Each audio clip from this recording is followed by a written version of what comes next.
오늘은 길 시리즈 두 번째 시간, 오늘은 모세의 길, 우리 주께 드림이란 제목으로 함께 말씀을 나누겠습니다. 모세의 인생은 말 그대로 구약의 주인공이라고 할 정도로 중요하면서도 드라마틱합니다. 특별히 그의 인생은 태어나는 순간부터 특별했습니다. 당시에는 이스라엘 백성, 즉 히브리인들은 애굽의 종살이를 하던 시절이었습니다. 참 어렵게 노예 생활을 하던 때에, 그런데 이들의 숫자가 너무도 많이 늘어나니까 당시의 왕인 이 애굽의 왕 바로가 이 히브리인들에 대한 인구 정책을 생각합니다. 그런데 그것이 너무도 극단적인 방법인데 산파들을 불러서 명령하죠. 이제부터 저 히브리 여인들이 낳는 아이들 중에 남자아이들, 아들들이 태어나면 다 죽여라, 이렇게 명령을 내립니다. 용기 있는 산파들이 하나님의 뜻을 존중해서 이들이 직접 죽이지 않는 일들도 있었으나, 그러나 애굽 왕의 명령은 준엄해서 이 아들을 낳은 엄마들이 그야말로 고민하고 두려움 가운데 자식을 포기하는 일들이 속출하게 됩니다. 그런 가운데 모세가 태어나죠. 자, 모세는 이 엄마, 즉 요게벳이 이 모세를 어떻게든 키워보려고 애를 씁니다. 영을 씁니다. 임신의 기간도 힘들었지만 이 아이를 낳아서 3개월 동안 집안에서 숨기면서 키웁니다.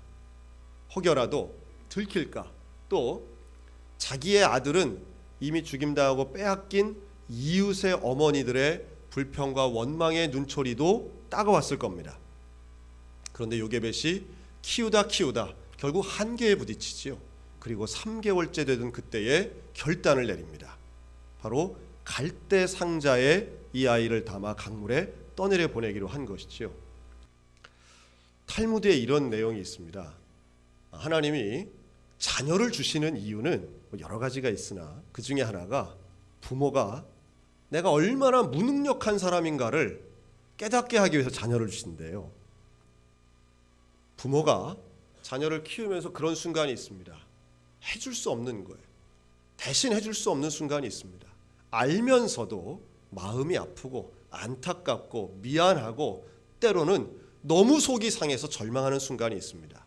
비단 자녀뿐 아니라 사랑하는 그 사람이 누구라도, 가족이든 교우든 아니면 때로는 민족의 아픔을 보면서도 내가 뭔가 할 수 없다는 사실에 자괴감에 빠질 때가 있습니다. 그런데 그때에 모세의 일생은 우리에게 이걸 보여주는 거예요. 내 자녀가 내 것이 아니라 하나님의 것이다. 또 내 인생은 네 것이 아니라 하나님의 것이야. 하나님의 손에 맡길 때에 그때야 비로소 참된 것을 볼 수 있다는 거죠. 모세의 인생은 세 부분으로 나눌 수 있습니다. 그 세 부분은 왕궁에 살았던, 그래서 이 갈대 상자가 결국은 강물을 타고 내려가서 애굽의 공주의 손에, 이 바로의 딸의 손에 건지게 되죠. 그래서 모세는 어린 시절 유모처럼 엄마가 함께 살았지만 왕궁에서 왕자로 생활합니다. 그 기간이 그의 일생 전반기 40년입니다. 그러다가 불의의 사고로 그는 왕자에서 목동이 됩니다. 살인자가 되어서 미디안 광야로 도망을 가서 거기서 40년 삽니다. 여러분, 왕궁과 광야는요, 극과 극입니다. 왕자와 목동은 신분의 차이가 극명하게 다른 거예요. 근데 그런 인생을 삽니다. 그리고 마지막 40년 그는 광야에서 출애굽한 이스라엘 백성 200만 명과 함께 영적인 리더의 40년 생활을 합니다. 그럼 총 더하면 몇 년이에요? 120년. 모세는 120세까지 삽니다. 자, 그 중에 모세의 삶에 아주 결정적인 몇 가지 순간이 있었습니다. 그 중에 하나가 왕자에서 목동이 되는 순간인데요. 이때가 출애굽기 2장 11절에 나와요. 모세가 장성한 후에 40살 되던 해죠. 그때에 자기 형제들에게 가서 그들이 고되게 노동하는 것을 보았다 그랬습니다. 놀라운 것은 모세는 왕궁에서 왕자처럼, 왕자는 아니었지만 왕자처럼 그가 좋은 교육받고 좋은 옷을 입고 살면서 그의 정체성은 뭐였느냐 하면 내 형제는 히브리 사람이야, 나는 히브리 민족이야 라고 하는 정체성이 있던 거예요. 그래서 그가 찾아갑니다. 자기 형제라고 생각하는 히브리인들을 찾아가요. 그래서 찾아갔더니 노예 생활을 하는 이 히브리인들은 고되게 노동을 하고 있어요. 자, 고되게 노동을 하는 이 노예인 히브리인들은 분명히 복장도 허름합니다. 반면 모세는 어떻게 살았을까요? 고된 노동을 했을까요? 아니에요. 고된 노동하지 않았어요. 옷도 이들에 비해서는 훨씬 좋은 걸 입었습니다. 조금 괴리감이 있다는 말씀을 드리는 겁니다. 모세의 정체성은 히브리인이지만 외모는 애굽인이에요. 또 복장도 애굽인이에요. 애굽인처럼 일반적 히브리인과는 다른 삶을 살고 있었다는 거예요. 자, 그런데 그때의 모세의 눈에 이 장면이 들어옵니다. 곧 어떤 애굽 사람이 한 히브리 사람, 곧 자기 형제를 때리는 것을 봐요. 때리는 거예요. 치는 거예요. 아마도 노예를 부리는 애굽의 병사일 수도 있습니다. 그러나 이 애굽인이 히브리인을 때리는 이 장면을 모세가 봅니다. 그걸 보고 좌우를 살펴 사람이 없음을 보고, 사람이 없는 거예요. 그럼 이 현장에 지금 총 몇 명만 있습니까? 3명만 있는 거예요. 이걸 확인합니다. 즉 우발적인 게 아니라는 걸 보여주는 거예요. 모세가 그 상황에 그 다음 행동을 염두에 두고 사람이 있나 없나를 본 거예요. 그리고 아무도 없음을 보고 그 애굽 사람, 자기의 형제를 때리고 있는 그 애굽 사람을 쳐 죽입니다. 그리고 모래 속에 감추어 버려요. 자, 살인은 분명히 나쁜 겁니다. 그런데 이 일을 모세는 왜 했을까요? 모세는 아마도 마음에 내 형제를 괴롭히는 저자에 대한 일종의 복수심을 가지고 이 행동을 한 겁니다. 피해를 당하고 있는 히브리 내 형제를 위하는 마음도 있었을 거예요. 그리고 1명 정도 때려 죽일 수 있는 능력도 모세는 갖추고 있었습니다. 젊고 혈기 있고 외모는 애굽인일지라도 정체성은 히브리인을 위하는 그 마음이 이런 과격한 모습으로 드러나게 됩니다. 자, 그런데요, 모세의 의도와는 상관없는 전개가 이루어집니다. 출애굽기 2장 14절에 보니까 두 사람이 서로 싸우는데 히브리인들이 서로 싸우는 거예요. 그래서 모세가 말합니다. 왜 이렇게 싸우느냐? 싸우지 마라. 그랬더니 그 중에 하나가 이렇게 말합니다. 누가 너를, 우리를 다스리는 자와 재판관으로 삼았느냐? 네가 애굽 사람 죽인 것처럼 나도 죽이려느냐? 아마도 이 말은 모세에게 비수처럼 꽂혔을 거예요. 누가 너를, 우리를 다스리는 자로 삼았느냐? 누가 너를 재판관으로 삼았느냐? 라고 하는 말에는 모세는 분명히 이 히브리인들을 위해서 뭔가 하려고 했는데, 또 뭔가 했는데 고맙다는 말 대신에 돌아오는 것은 원망이고 너에겐 자격 없다라고 하는 가시돋친 말이었습니다. 더더군다나 이 사람들을 위해서 내가 살인을 저질렀는데 그 죽인 사람, 그것처럼 나도 죽이려 하느냐라고 하는 원망과 고발을 듣게 되는 거예요. 모세는 깜짝 놀랍니다. 아마도 성경엔 나오지 않지만 제 느낌에는, 제가 보는 생각에는 이런 마음이 들어요. 이 히브리인들이 당신같이 왕궁에서 편하게 있는 사람이 우리 처지를 알겠느냐? 그리고 언제부터 우리 편에 있었다고 우리 편인 것처럼 자꾸 얘기하느냐? 너는 애굽인이야. 너는 우리 히브리인의 재판관이나 리더가 될 수 없어 라는 거예요. 이 순간 모세는 도망갑니다. 두려웠다고 그래요. 또 바로의 추적도 있었습니다. 미디안 광야로 도망갑니다. 그래서 목동이 되는 거예요. 광야에서의 생활 40년은 모세를 전혀 다른 사람으로 만들어버립니다. 아마도 그의 마음은 처음에는 원망도 있었을 거예요. 아니, 내가 이럴 사람이 아닌데. 이 목동은요, 3D 업종과 똑같은 공통점이 있습니다. 이 상당히 힘든 일이에요. 힘들고 어렵고 더러운 일입니다. 그래서 이 목동 생활을 하다 보면 집에 못 들어가고 몇 날 며칠 혹은 길게는 몇 달씩 밖에 있어야 되는 거예요. 늘 노숙이 일상화되어 있어요. 그런데 더 큰 문제는 일반 사회와 고립되는 겁니다. 양들과 있는 거예요. 그래서 목동들은 양의 언어는 익숙해지는데 사람의 언어는 점점 잊어지는 게 목동들의 특징입니다. 씻지 못하지요? 물이 없으니까요. 먹일 물도 부족할 때 자기 어떻게 씻겠어요? 항상 꾀지지합니다. 아마도 이 자리에서 40년을 있으면서 모세는 스스로의 자존감도 많이 낮아져 있어요.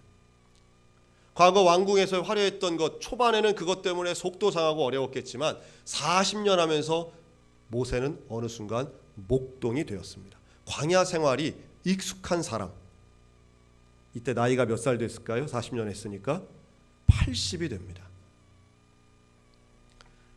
놀라운 것은 바로 그때 하나님이 모세를 부르십니다. 호렙산에서 떨기나무에서 불꽃의 형상을 가지고 하나님의 사자가 나타나서 이렇게 말씀하십니다. 출애굽기 3장 7절 8절. 내가 애굽에 있는 내 백성의 고통을 분명히 보고 그들이 그들의 감독자로 말미암아 부르짖음을 듣고 그 근심을 알고 내가 내려가서 그들을 애굽인의 손에서 건져내고 데려가려 하노라. 한마디로 얘기하면 지금 이스라엘 백성들이 고통에 빠져 있으니 내가 그들을 구원하겠다는 거예요. 3장 10절 놀라운 선포를 합니다. 이제 내가 너를 바로에게 보내어 너에게 내 백성 이스라엘 자손을 애굽에서 인도하여 내게 하리라. 하나님의 사명 선포입니다. 이스라엘의 지도자로 삼겠다는 거예요. 애굽에서 출애굽시키는데 네가 앞장서라는 거예요. 네가 대장 되라는 거예요. 놀라운 이야기죠. 그런데 아마도 40살이었던 모세였다면 그렇지요, 제가 해야지요 라고 앞장섰을지 몰라요. 그런데 80이 된 이 모세가 하나님의 사명에 대해 듣는 순간 그의 입에서 나온 대답은 이랬습니다. 그럼 따라 하실까요? 출애굽기 4장 10절입니다. 나는 본래 말을 잘하지 못하는 자입니다. 자, 이건 하겠다는 거예요? 안 하겠다는 거예요? 못하겠다는 거죠. 나는 본래 말을 잘하지 못합니다. 원래도 말을 좀 더듬었을 가능성도 물론 있겠으나 목동 생활 40년 하면 말 잘하던 사람도 말 못하게 되는 거예요. 남들 앞에서 연설하는 거 이게 보통 어려운 게 아니라고 하는 겁니다. 아마도 지금 여러분 계신 분들 중에 제가 지금 목소리가 좀 안 좋은데 나와서 20분만 설교 좀 해주세요 라고 하면 아마 어떤 분들은 목사님이 왜 이러시나, 나를 미워하시나, 나는 죽어도 못합니다, 이런 분들 제법 많지 않겠어요? 물론 뭐 그중에는 역시 나의 때가 왔습니다 20분은 부족합니다 이런 분도 계시겠지만, 근데 모세의 말은 진심이었어요. 모세는 겸손하려고 일부러 하는 말이 아니에요. 나는 못한다는 거예요. 그런데 여기에 대해 하나님이 이렇게 대답하십니다. 누가 입을 지었느냐? 내가 할 말을 가르치리라. 자, 그런데도 모세는 멈추지 않아요. 출애굽기 4장 13절 오 주여 보낼 만한 자를 보내소서. 보낼 만한 자를 보내소서. 하나님하고 모세하고 계속 왔다 갔다 하면서 하나님의 말씀에 계속 반박을 해요. 모세가 거절을 합니다. 4장 14절 하나님 말씀합니다. 내 형 아론이 있지 않느냐? 그 아론과 함께 가라. 아론과 함께 가서 이 일을 감당해라. 하나님이 분노하십니다. 화까지 내세요. 여기서 끝나는 게 아니에요. 하나님, 사람들이 내 말을 어떻게 믿겠습니까? 하나님, 내게 뭔가 증거가 있어야 되지 않겠습니까? 하나님이 지팡이도 던지게 하시고요, 하나님 말씀도 주시고요, 하나님 다 가르쳐 주세요. 그런데도 머뭇거립니다. 망설입니다. 이 모세의 결단하지 못하는 이런 모습은 결국 낮아져 있는 자존감과 연결되어 있고요, 또 하나님이 이용하시는 그 과정, 하나님이 사람을 어떻게 쓰시는가, 하나님의 때가 어떤 것인가를 우리에게 새롭게 보게 합니다.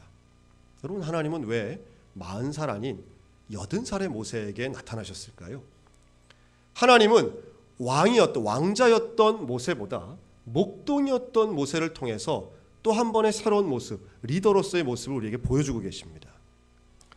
결국 그는 찾아가서 출애굽을 시킵니다. 10가지의 재앙의 주인공이 되고요, 또 앞에 있는 홍해를 가르기도 합니다. 반석을 쪼개서 물이 터져 나오기도 하고요, 쓴 물을 단물로 바꾸기도 합니다. 만나와 메추라기가 나타나기도 하고 구름기둥, 불기둥을 보여주시기도 합니다. 하나님은 모세를 통해 놀라운 기적의 연속을 펼치십니다. 200만 명의 유대인들은 모세를 지도자로 인정합니다. 그러나 인정과 동시에 항상 불평하고 항상 반대합니다. 참 모세의 일생이 아마도 그 모세가 워낙 화를 내니까 얼마나 화가 났으면 하나님이 직접 만들어주신 십계명 돌판을 내리치기도 하는 거예요. 그 모세가 사실은 성격이 있는 거죠. 그런데 아마도 모세의 인생 그러지 않겠어요? 하나님, 내가 언제 이거 시켜달라고 한 적이 있습니까?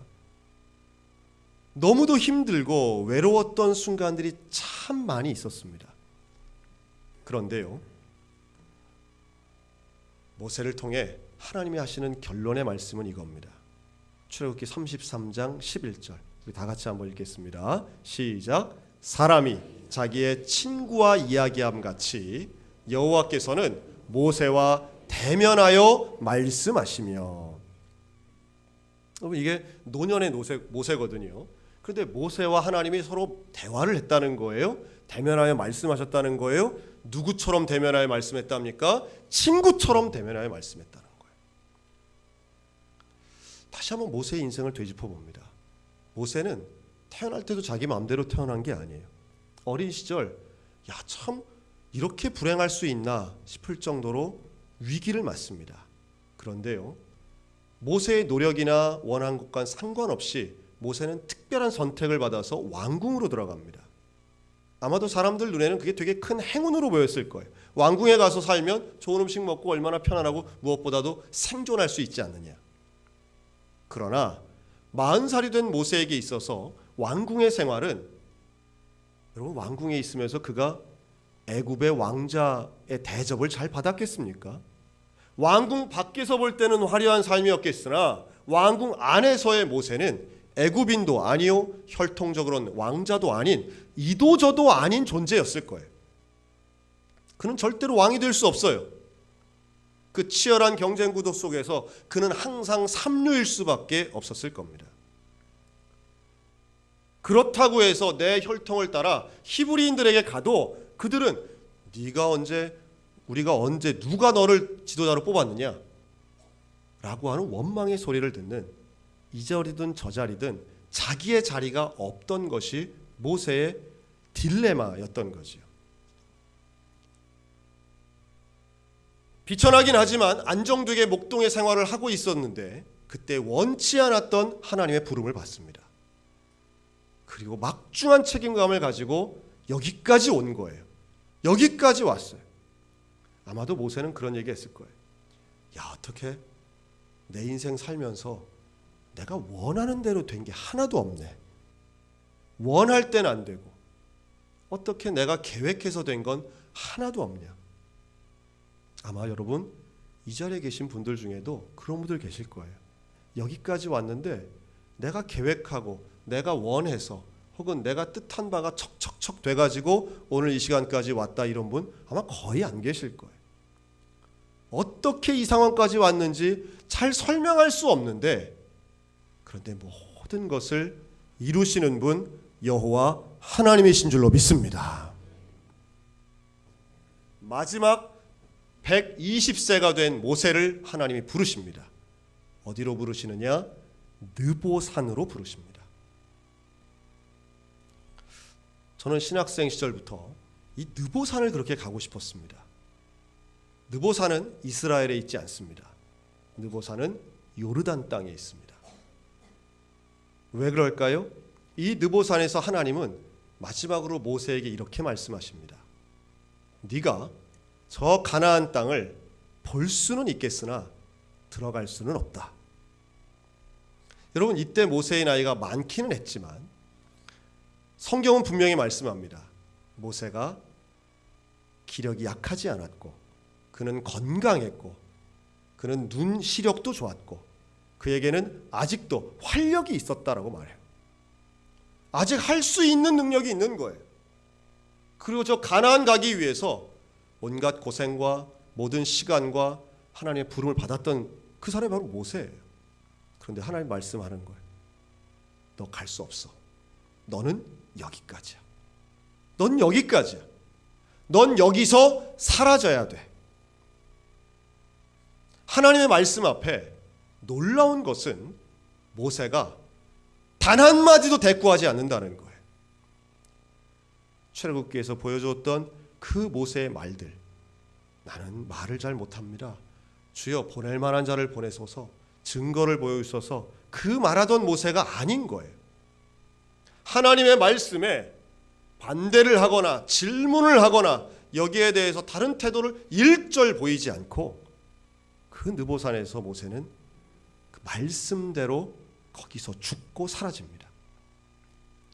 제가 느보산을 가고 싶었던 이유는 바로 그런 모세의 마지막이 가장 중요할 뿐만 아니라 모세답다고 믿었기 때문입니다.